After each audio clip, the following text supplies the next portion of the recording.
한국 패션 시장의 절대 강자, 바로 무신사죠. 이 회사가 곧 상장을 앞두고 있는데 기업 가치가 무려 10조 원에 달할 거라는 이야기가 나오고 있어요. 정말 대단하죠? 그런데요, 이 화려한 성공 신화 뒤에는 어쩌면 이 모든 걸 한순간에 무너뜨릴 수도 있는 그런 거대한 그림자가 숨어 있다고 합니다. 자, 지금부터 K-패션의 거인, 무신사의 모든 것을 한번 제대로 파헤쳐 보겠습니다. 아니, 어떻게 온라인 스니커즈 동호회, 이름도 재밌어요. 무진장 신발 사진이 많은 곳. 여기서 시작해서 10조 원짜리 제국을 만들 수 있었을까요?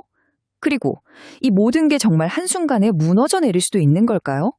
이 놀라운 성장 스토리의 이면에는요, 이들의 발목을 꽉 잡을 수도 있는 그런 리더십 문제와 법적 리스크가 도사리고 있습니다.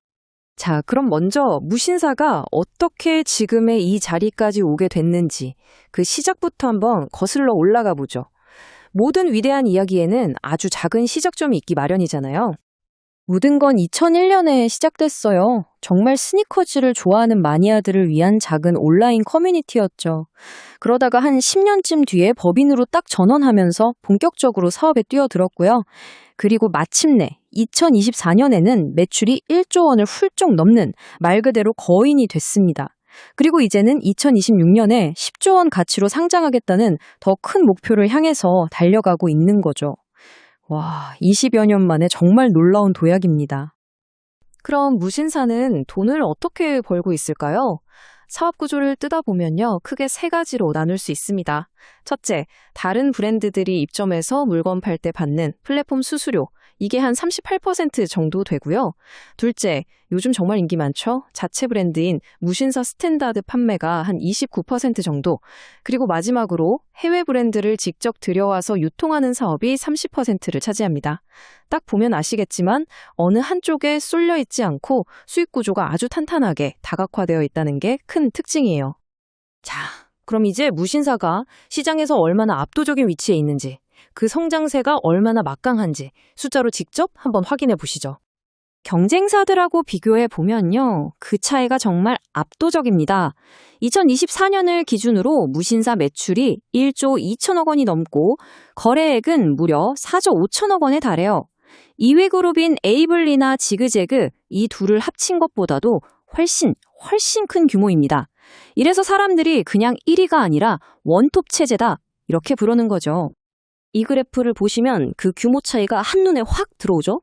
2위, 3위인 에이블리, 지그재그를 합친 것보다도 그냥 몇 배가 더 큽니다. 바로 이 데이터가 무신사가 1강 체제를 완벽하게 구축했다라고 평가받는 근거가 되는 겁니다. 자, 여기서 무신사의 성장 비결 하나가 드러납니다. 우리가 보통 무신사 하면 남성 패션 플랫폼으로 알고 있잖아요. 근데 이제는요, 전체 거래액의 절반 이상이 여성 고객들한테서 나오고 있어요.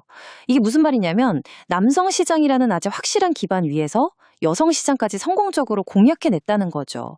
바로 이게 무신사의 폭발적인 성장을 이끌어낸 핵심 전략이었던 겁니다.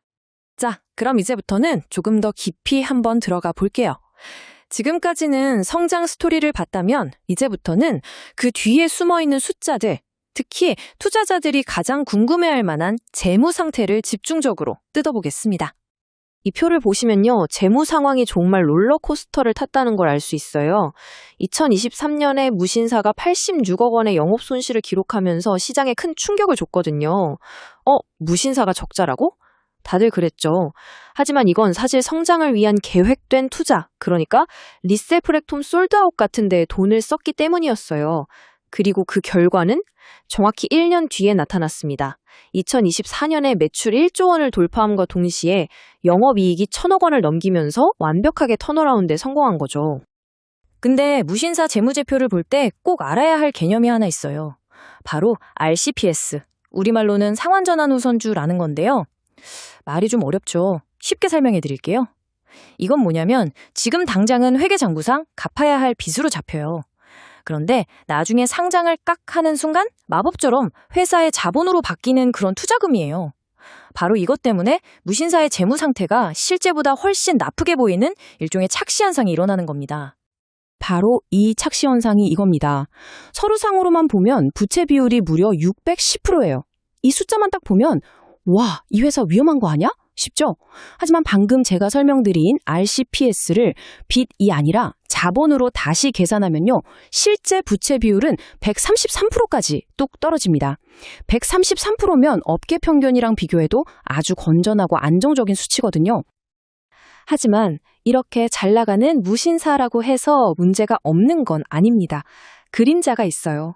어쩌면 회사의 미래를 통째로 흔들 수도 있는 심각한 내부 문제와 외부의 법적 압박들. 지금부터는 바로 이 어두운 측면을 한번 들여다보겠습니다.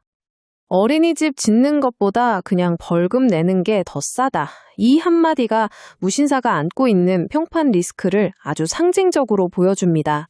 법으로 정해진 직원용 어린이집 설치 의무에 대해서 경영진이 이런 말을 했다고 알려지면서 엄청난 사회적 비판을 받았죠.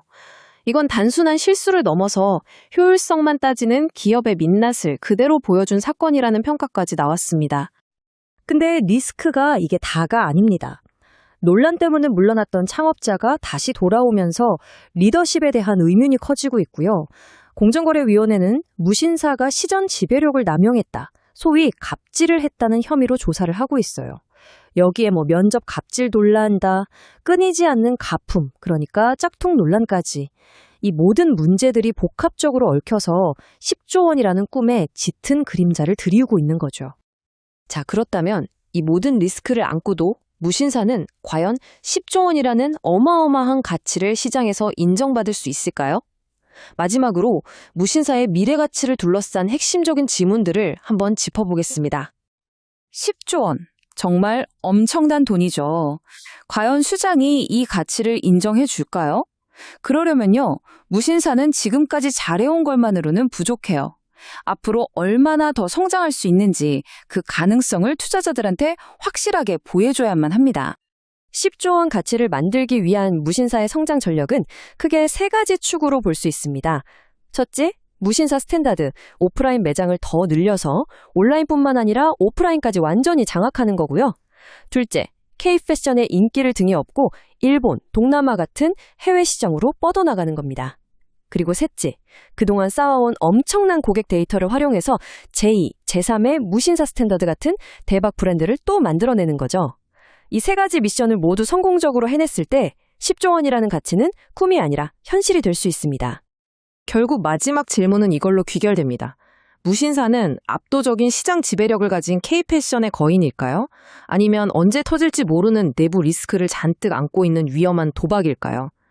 곧 있을 IPO에서 시장은 어떤 답을 내놓게 될지, 그리고 이 내용을 보시는 여러분은 이 질문에 대해 어떻게 생각하시는지 궁금하네요. 감사합니다. 학습해서 좋은 결과로 대박을 기원합니다.